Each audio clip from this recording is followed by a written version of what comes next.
Bismillahirrahmanirrahim. Assalamualaikum warahmatullahi wabarakatuh. Alhamdulillahirabbil alamin. Wassalatu wassalamu ala mursalin wa ala alihi ajmain. Amma ba'du. Rabbi shrah li sadri wa yassir li amri wa hlul lisani wahlul 'uqdatam min lisani yafqahu qawli. Tadi nama saya Reda Sutama, saat ini sebagai mahasiswa master Institut Agama Islam SEBI. Dan saat ini saya ingin memberikan presentasi, sekaligus juga ide pemikiran saya terkait kasus-kasus keuangan kontemporer Islam saat ini. Dan saya ingin mengkritisi tentang CWLD, CWLS, yaitu cash wakaf link sukuk dan cash wakaf link deposit, serta satu ide gagasan dari saya yang mungkin nanti sama-sama kita diskusikan bareng-bareng atau chat. Saya boleh share screen.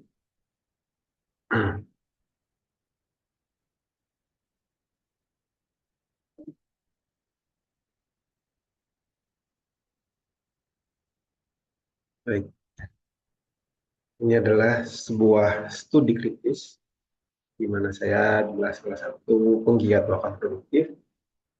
Sudah kurang lebih 5 tahun sampai 7 tahun belakangan ini. Background saya adalah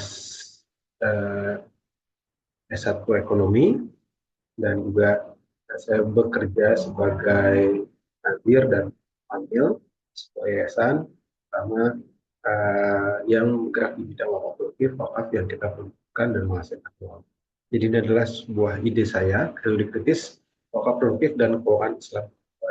Jadi saya merasa keuangan Islam itu harusnya mengacu pada keuangan Islam pada masa Rasulullah siswa. Baik, ini judul yang saya berikan, yaitu wakaf uang dan sebagai instrumen keuangan syariah.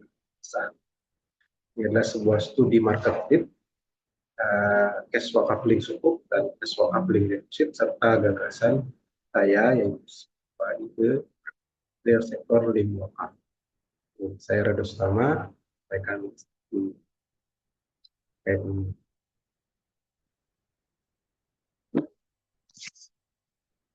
baik. Ini latar belakangnya pengembangan industri keuangan syariah selama 2 dekade terakhir ini. Industri keuangan syariah kontemporer berkembang pesat di beberapa ini karena syariah, sukuk, reksadana, serta asuransi. Namun jumlahnya ya masih segitu-segitu aja secara market share-nya. Kita lihat dari Bank Syariah, market share-nya sekitar di 8% di tahun. Terus di sukuk syariah, alhamdulillah sudah cukup naik signifikan, ada 19,54%. Terus reksadana syariah kurang lebih di angka 12%. Asuransi syariah itu dimotori oleh takaful itu juga 8,4%. Namun secara optimal, secara real di lapangan, ternyata industri keuangan syariah ini belum terlihat dapat mengurangi kemiskinan, mengurangi ketimpangan, bahkan juga bisa memperkuat. Nah, kita lihat seharusnya keuangan syariah itu harus sudah melihat lah, atau mengoptimalkan beralih ke Islamic Social Finance. Itu kita pengen atau kita akan mendiskusikan terkait zakat, infak, sedekah, dan sama di wakaf. Di wakaf saya bold karena memang salah satu kunci peradaban yang saya teliti, dan beberapa para para akademisi juga melihat wakaf haruslah yang jadi motor penggerak dalam industri keuangan syariah masa depan. Nah, kalau melihat dari konteks global, kenapa sih wakaf menjadi isu keuangan Islam kontemporer yang saya ajukan, kita diskusikan nantinya? Karena dunia saat ini tuh membutuhkan sesuatu skema, suatu produk keuangan yang sustainable, terus punya dampak impact investingnya kelihatan, terus juga SSG-nya, environmental, ya, sustainable, dan governance-nya kelihatan jelas, ya, bisa di tracing, bisa dilihat nyata dampaknya, dan SDGs-nya juga sebagai dampak realnya. Nah, kita lihat sejarahnya sejak 1400 tahun yang lalu, Islam itu telah memiliki wakaf.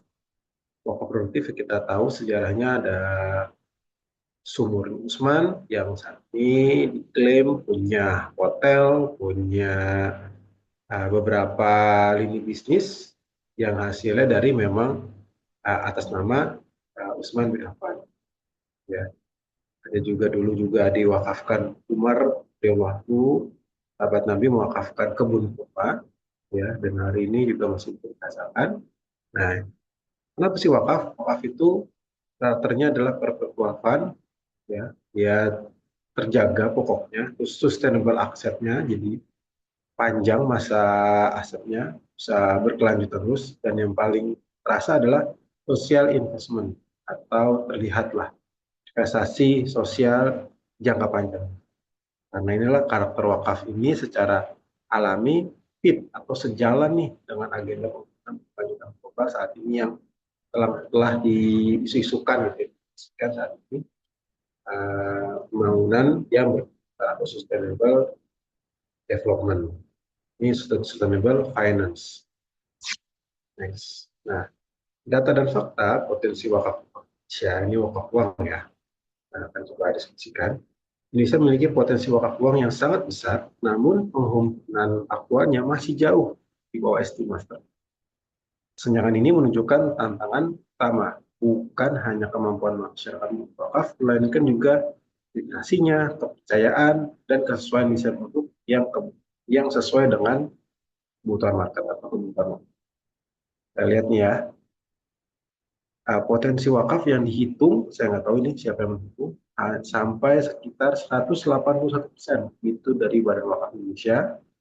Hitungannya ini sih seperti menghitung zakat, ya. Ini lebih besar lagi, 181 T. Dan yang terkumpul wakaf uang ya, wakaf uang itu hanya 3 T. Itu nggak sampai 3%, 2% itu nggak sampai, ya.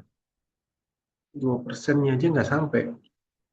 Makanya ini masih jauh sekali nih gap antara potensi dan realisasi untuk wakaf uang. Kenapa sih bisa begitu?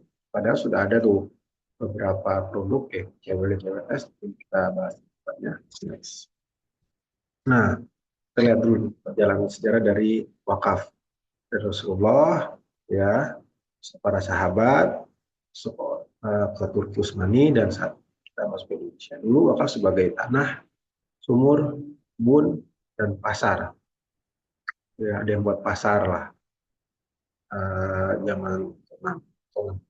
Sekarang kayak wakaf aktif itu berbagai macam. Cash wakaf, ada cash wakafnya dilingkan ke suku pembiayaan oleh negara. Terus ada juga cash wakaf link deposit yang dimotori oleh perbankan atau yang perbankan. Dan juga yang terakhir adalah digital wakaf, yaitu pengumpulan dana wakaf, terus dibikin platform wakafnya, terus dikembangkan. Tapi aturannya tetap di keuangan. Next, evolusi instrumen wakaf. Ini ada 5 generasi instrumen wakaf, yaitu dari aset fisik menuju instrumen keuangan modern. Pertama itu kan tanah, tahu ya, terus ada bangunan, bisa depresiasi, kemudian ada cash wakafnya. Jadi cash wakaf ini maksudnya cash tapi nanti melalui uang, terus dibentuk sebagai bangunan atau aset. Nah, dan yang ketiga ini benar-benar cash wakaf. Jadi yang dihitung benar-benar wakaf uangnya, yaitu CWLS, CWL. Apa yang kelimanya? Diskusikan. Dan selanjutnya adalah gagasan wakaf sebagai instrumen keuangan pasar dan bisa efek. Ini sektoril yang transparan dan ini kita menuju ke arah generasi 5 nih, yaitu wakaf sebagai instrumen keuangan. Jadi di akhir saya ada skemanya, tunggu sampai di akhir ya. Nah, bedanya dengan wakaf produktif adalah skema pengelolaan aset wakaf. di aset wakafnya dikelola agar menghasilkan surplus ekonomi atau bernilai ekonomi secara berkesinambungan dan berkelanjutan. Surplus inilah yang kemudian disalurkan kepada penerima manfaat lainnya. Sementara nilai pokok asetnya tetap atau utuh dan bahkan berkembang. Secara tradisional, masyarakat itu hanya terpaku pada wakaf fisik, gitu. Masjid, makam, madrasah, ya. Yang saat ini memang sudah mulai bergeser, ya. Ada inovasi keuangan syariah melahirkan wakaf uang. Nah, untuk memastikan wakaf uang ini produktif dan aman, maka pemerintah dan otoritas keuangan itu akan mengintegrasikannya lah dengan instrumen komersial, yaitu CWLS atau CWLD. Itu kalau CWLS, cash wakaf link suku yang di underlying atau di backup sama pemerintah, sedangkan CWLD, cash wakaf link deposit, itu digunakan oleh perbankan yang syariah. Next. Nah, cash wakaf link sukuk ini mekanismenya wakif atau donatur menyetorkan uang temporer atau permanen juga bisa, secara harusnya sih permanen ya. Tapi ini ada juga kita memberikan yang temporer ya tahun nanti secara pokok. Dan ini diinvestasikan oleh Nazir ke dalam surat berharga syariah SPSN. Hasilnya dari sukuk ini disalurkanlah ke program sosial ya, kesehatan, pendidikan, pemberdayaan UMKM, dan pada asa akhir tenor uang wakaf temporer itu dikembalikan 100% tanpa ada keunggulannya ya resiko gagal tidak ada, sudah akan dijauhkan kita, dan instrumen ini diawasi oleh DSI serta Badan Wakaf Indonesia. Nah, ini skemanya dari wakaf, dari wakif menyalurkan dananya ke LKSPWU, lembaga wakaf, lembaga keuangan syariah, penerima wakaf uang, PKS, PWU itu penerima wakaf uang, masuk dari LKSPWU ini disalurkanlah ke sukuk negara, dan dari sukuk negara dipakai digunakan bangunan jembatan dan kawan-kawan itu ya, terus hasilnya kembalikan lagi ke bank dan itulah diberikan kepada program sosial. Kelebihannya jelas aman, jamin negara, syariah, dan juga transparan. Semua ada tuh pencatatan buku karena itu semua di apa, dicatat atau dikelola oleh KSPU. DWLS ini memindahkan dana wakaf ke instrumen sukuk negara. Imbal hasilnya disalurkan melalui program sosial sementara pokok tetap hasil nilai prestasi berapa ya, kurang lebih 6 sampai 8 atau 9. Bentar. Bisa lama-lama.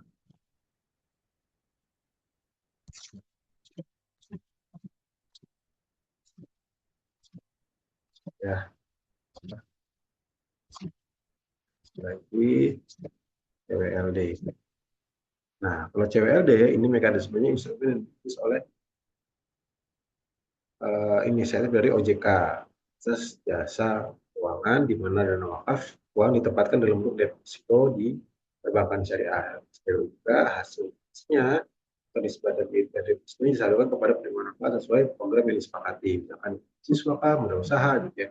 Pokok depositonya itu butuh dan dikembalikan jika wakil memilih skema wakaf temporer. Kalau enggak, ya akan terus bergilir terus dan yang disalurkan adalah hasil dari deposito ya, sekitar 6, 8 persenan, samalah atau beda sama.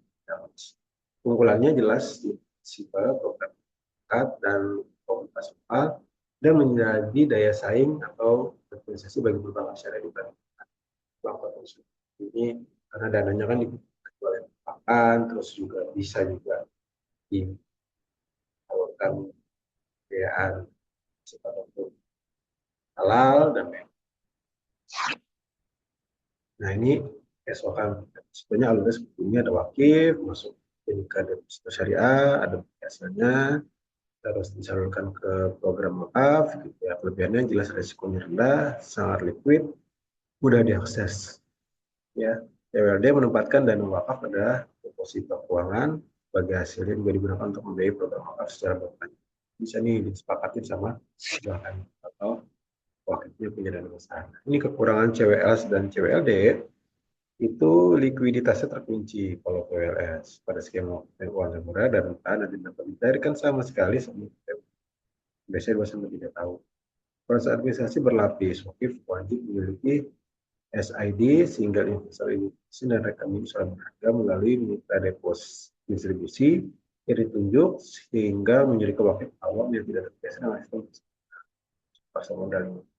Keterbatasan pilihan program, dewan hasil seringkali dibatasi secara ketat oleh nazir besar BI atau apa atau lembaga-lembaga yang besar gitu ya dalam seri tersebut sehingga wakif tidak selalu bisa meminta dananya untuk dialokasikan ke program spesifik di lingkungan sekitar depan.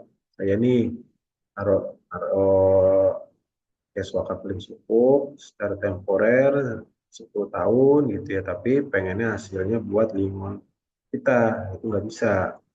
Kecuali dananya mungkin besar sekali, ya mungkin masih mungkin untuk di request. Tapi kalau kita kecil-kecil, nah, bisa ya untuk mendapatkan ujroh atau margin ya dari hasilnya untuk digunakan untuk program sosial di sekitar kita. Nah, CWLS kita ini marginnya berupa ujroh fix rate bahasanya ya mungkin sekitar 5% sampai 6,5% per tahun. Kecil ya, nggak jauh-jauh dari deposit. Kalau mungkin harusnya bisa 9 kah, 10% kah, ya harus ditawarkan. Lagi ini kan wakaf gitu ya, harusnya punya nilai yang lebih baik lah untuk sekedar ya jangan disampaikan sekedar ya, nggak tahu juga ya selalu kita. Terus kekurangan CWLD wakaf link deposit berhasil juga relatif rendah dibandingkan dengan saudara di mana lagi nih itu lebih besar suku daripada tapi kalau di deposit kan lebih fleksibel risiko inflasi pokok juga jika inflasi tahunan hasil ya nilai ya, dari hasil wakafnya juga kecil bergantung pada kinerja RPLTU-nya yang berhasil tidak sifat tetap jika bank syariah pada mendepositkan sedang mengalami pendapatan otomatis maka nazir juga akan turun. CBLD yang deposit syariah menggunakan sebagai hasil mudharabah mutlaqah atau muqayyadah yang dihitung dari equivalent rate. Tapi rata-rata deposit di perbankan syariah berada di setengah hingga 5,5%. Kecil ya daripada suku. Nah ini apakah CWLS dan CWLD sudah melengkapi? Kita lihat ya kriteria aman, jelas aman, tidak punya rendah syariah ya sesuai prinsip syariah, transparan jelas ketentuannya oleh perbankan dan kita juga ada di sana.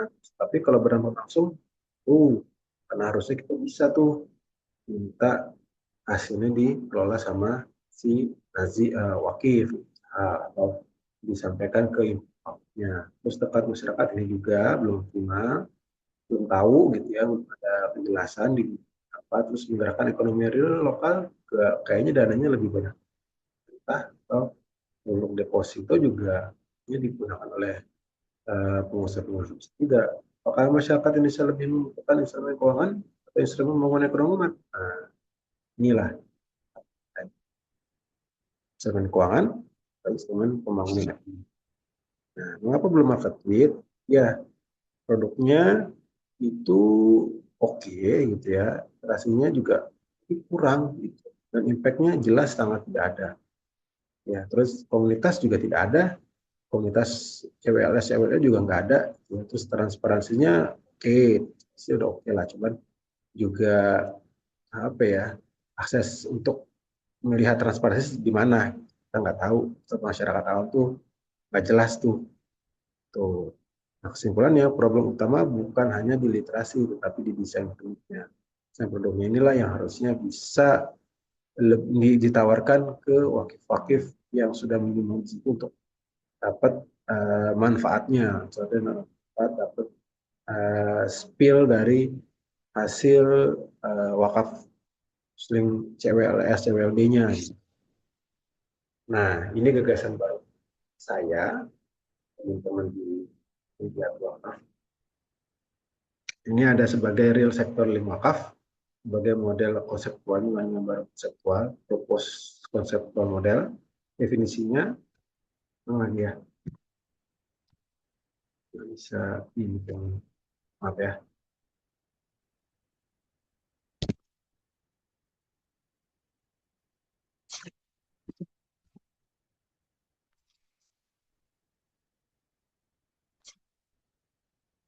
Ya, model wakaf uang yang secara langsung diinvestasikan ke sektor real produktif untuk menghasilkan manfaat lanjutan sekaligus dampak sosial yang terlihat.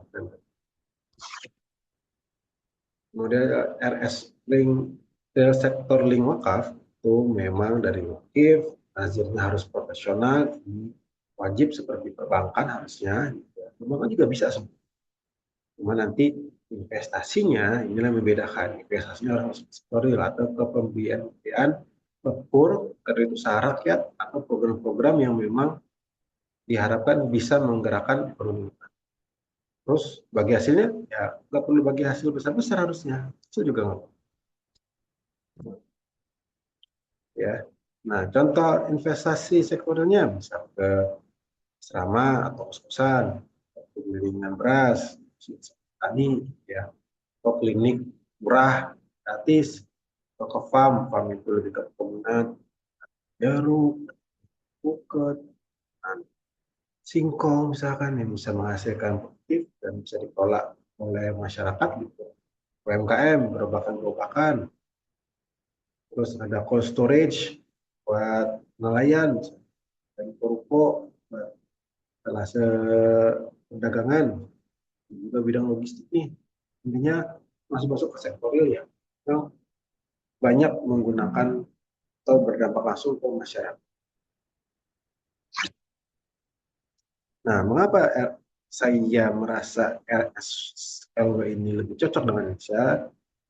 Real sektor link wakaf, jadi wakaf dilingkar ke sektor real, karena masyarakat Indonesia itu memang pengennya ngelihat real gitu, ada manfaatnya, ya kan ada usahanya, terus juga ada manfaatnya. Oh iya, memang ada tanggal apa nih, ada lapangan kerja yang muncul gitu ya. Oh iya nih, tanggal bisa kerja adanya uh, hasil wakaf sama apa proyek-proyek wakaf ini, penggilingan padi tadi, kebunan, bangun asrama atau kosan, tadi sewain kos-kosan asrama. Nilainya ya sesuai aja di BMP ini kan, kalau belum makin besar-besar, itu tetap harus ada nanti untuk biaya operasional wakaf tersebut. Nah, wakaf menjadi sesuatu yang dapat dirasakan, kelihatan oleh masyarakat. Hanya inilah yang ditunggu oleh masyarakat. Terus tantangannya apa? Nah, ini tantangannya, yaitu di pranazir. Pranazir di masa depan. Ini adalah sebagai nazir, sebagai social media. Karena tantangan terbesarnya adalah memilih proyek-proyek mana, proyek-proyek real mana yang benar-benar aman, tetap harus mengumpulkan keamanan, resikonya kita bisa mitigasinya, bisa kita manage resikonya pasti. Ada resiko jelas, ada resiko. Kita bangun penggilingan, ada resiko. Resiko rusak kan penggilingannya, resiko bencana kan. Tapi lihat imbal hasilnya jelas besar kan, tidak ada di sektor real yang cuma bagi hasil cuma persen itu, harusnya bisa sampai 30 bahkan ada yang 100% keuntungan kalian. Bisa lah, sebenarnya juga bisa besar. Nah, terus kenapa kok berani-beraninya eh, dana wakaf yang harusnya harus dijaga tetap dimasukkan ke sektor real yang bisa dibilang bisa rugi, atau siapa yang bakal nanggung? Inilah yang harusnya kita pelajari, harusnya kita berani untuk tampil menjadi social investment manager. Sama aja kok, walaupun kita taruh di CWLD, CWLS, ya kita memang nggak terima resikonya. Yang menerima resiko adalah si para pengusaha yang minjem dana deposito itu, atau entah yang ambil resiko itu. Kalau pengusaha nih, anggap pengusaha kita ambil deposito, nah dia mereka resiko. Tapi kalau nggak resiko, mereka cuan besar, keuntungan besar. Nah, kenapa nggak kita berani saat ini kompetensi-kompetensi si Nazir, nah, di kedepannya di upskill atau di upgrade, atau di, di di upgrade lah, suruh belajar Nazirnya, suruh kelola dengan profesional gitu. Nah, hanya kita membutuhkan SDM-SDM-nya juga nih. Terus kapan mulainya? Sekarang. Sekarang, pasti harus sekarang. Karena kalau nggak sekarang ya kapan lagi? Pasti ada learning cost-nya, ada biaya belajarnya, ada biaya. Tapi kalau nggak sekarang, toh kapan lagi? Toh Rasulullah juga bilang uh, rezeki itu muncul dari dagangan. 9 dari 10 rezeki itu muncul dari perdagangan, dari entrepreneur, pengusaha. Kalau kita wakafnya ditaruh ke keuangan lagi yang memanfaatkan siapa? Yang upgrade skill untuk manage dana besar untuk ditaruh investasi di mana. Kita nggak perlu menjalankan, ya si Nazir nggak perlu menjalankan, tapi Nazir bisa memanage. Oke, ini pengusahanya kemana nih? Sudah punya track record 10 tahun, 20 tahun. Ya. Terus bisnisnya juga lagi bagus, taruh di situ. Gitu. Ada resiko jelas pasti selalu ada. Tapi kita sudah manage itu. Itulah yang dibutuhkan oleh Nazir. Gitu. Bisa? Insya Allah sangat bisa. Jadi akhir kita coba ya. Ada ada. Nah, penutupnya masa depan wakaf uang tidak hanya ditentukan oleh besarnya dana yang berhasil dihimpun, tetapi juga oleh kemampuan untuk memutarkan dana wakaf tersebut mengalami sesuai dengan karakter masyarakat. Inovasi seperti CWLS, CWLD itu juga penting untuk di awal ini ya. Tapi sudah dicoba, hasilnya gitu-gitu aja. Dan kita perlu ada inovasi baru lagi nih, yaitu model yang lebih dekat dengan masyarakat. Saya keluarkanlah nih gagasan ini, real sektor link wakaf. Menawarkan arah baru, itu jadikan wakaf itu sebagai instrumen sosial yang produktif, profesional, dan berdampak serta mampu membangun peradaban di masyarakat.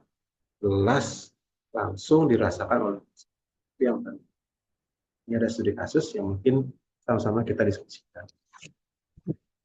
Baik, ini adalah ilustrasi wakaf produktif yang sedang kami di yayasan jalankan. Itu wakaf mesin untuk champion atau usaha produsen. Ini wakaf tidak hanya untuk bangunan, tapi juga untuk hasil produktif yang memberi manfaat luas dan berkelanjutan. Ini dihimpun wakafnya, ya.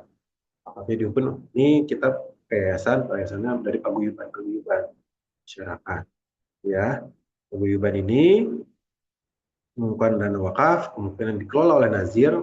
Jadi dari kumpulan wakif itu akan ada kita ambil Nazir yang punya kompeten untuk mengelola.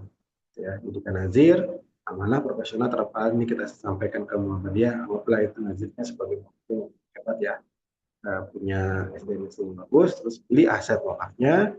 Jadi dari wakaf uang ini kita belikan mesin filament weight bending untuk aset wakafnya oleh Nazir. Nah, serahkan kepada Bapak Hendra sebagai produsen fiber kelasnya, dikelola oleh Pak Hendra nih, gitu ya. Kontrak kerja Jaroh, jadi ada sewa menyewa. Ini skema yang kita pakai di skema wakaf mesin ini, ya. Perjanjian Jarohnya objek sewanya mesin filament, terus jangka waktunya sekitar 5 tahun.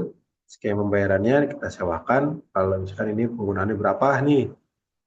Ada project masuk, bikin berapa kubik, bikin apa bagi hasilnya bisa tuh. Nah, hasilnya itu hasilnya ya, volume tangki itu 10.000 meter kubik. Ya, tarif sewanya 300.000 per meter kubik. Kalau misalkan ada 10 meter kubik, totalnya adalah 3 juta meter kubik. Itu satu kali project. Kalau ada 2 project, 3 project, 4 project, sudah tinggal dikalikan aja. Diberikan oleh champion setiap ada project nih. Projectnya besar nggak? Besar. Gitu. Kok bisa bagi hasilnya bisa sampai 3 juta diberikan oleh si champion atau si pengusaha? Ya karena memang hasilnya besar.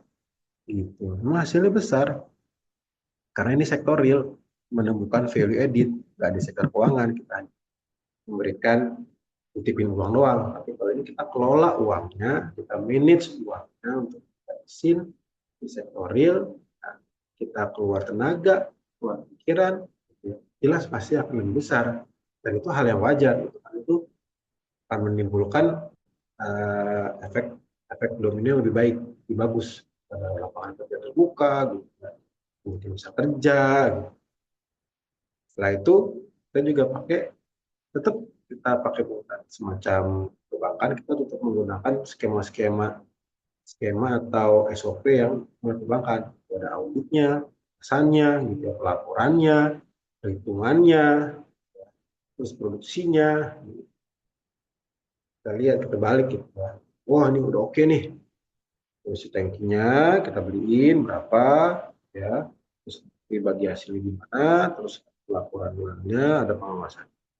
Nah, struktur kelembagaannya atau bekerjanya champion atau direktur pelaksana ini mengelola operasional produksi, sedangkan nazirnya mengawasnya dia itu pemilik asetnya, mesin waktunya, mengawasi dan melakukan audit, memastikan kepatuhan syariahnya, amanah, dan mengelola hasil dan manfaat keuangan.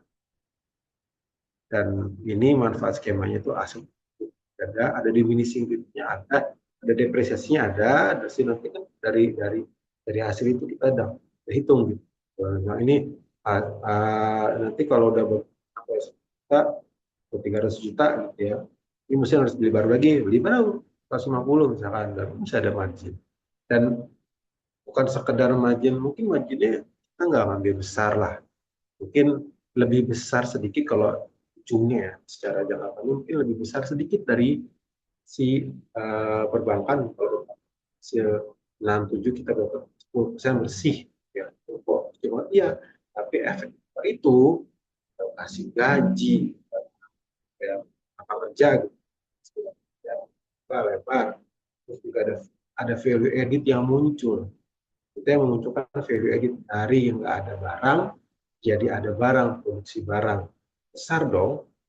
Value edit dari modal yang cuma udah 100 juta nih buat beli mesin gitu ya.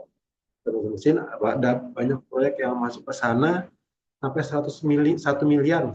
1 juta mesin bisa mengolah sampai proyek-proyek total kumulatif sampai 1 miliar. Setelah itu mesinnya pensiun, ada 900 juta yang sudah muncul, itu baru omset ya, kotor, jadi potong biaya modal bahan baku, modal kerja, modal, dan pasti insya Allah pasti ada margin ya.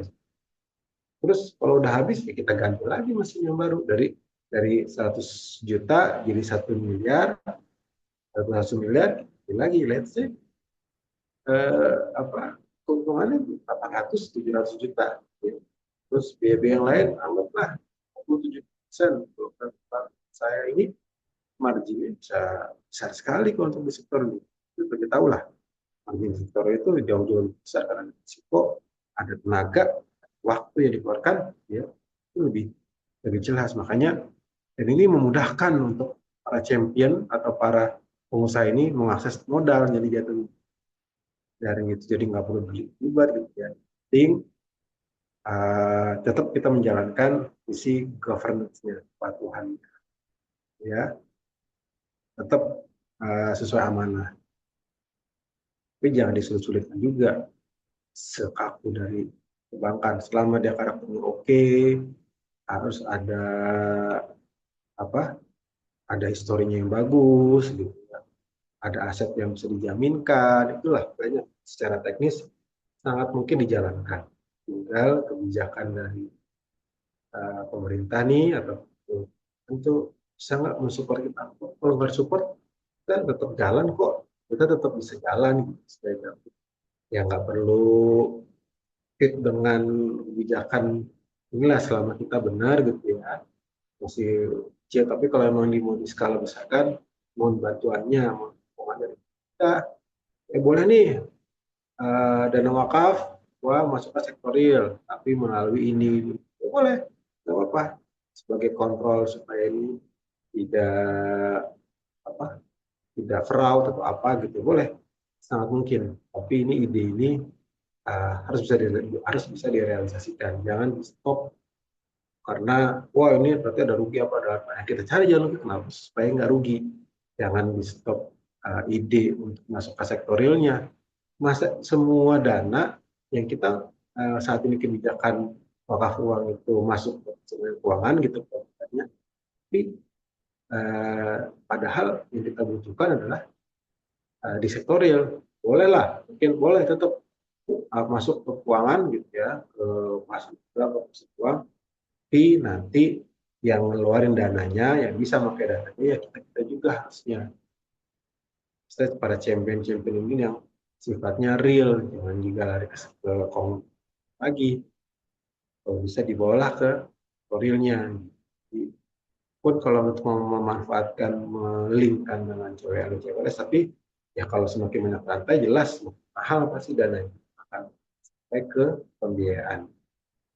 Kalau misalkan dari dana masyarakat dikumpulin masuk ke satu lembaga nazir yang profesional yang sudah di approve sama BI, sudah BNSP misalkan lembaganya, nazirnya sudah punya sertifikat investasi, harusnya bisa dibolehkan untuk langsung terjun ke sektor real. Jadi jangan menyetop tapi mendukung lah. Satu lagi. Nah ini pasar modal basis komunitas. Nah ini yang mau datanya mungkin nanti saya bisa share, kasih aja emailnya nanti kirim. Jadi ini mengisi gap pasar modal di level mikro dengan modal syariah. Kalau kekuatan masyarakat modal dunia ya dan wakaf dan akhirat untuk mendorong ekonomi mikro yang berkelanjutan dan berkelanjutan. Saat ini kan yang terjadi kan kalau yang besar gitu ya 5 miliar ke atas tuh papan bursa efek gitu ya, prediksi yang dijalankan di bawah. Terus kalau papan pengembangan di atas 5 miliar itu belum ekonomis juga untuk sekarang. Papan utama itu bursa efek itu baru ekonomis kalau dijalankan di atas 100 miliar. Nah, gap pasar mikro itu di mana? Nggak ada tuh pasar mikro.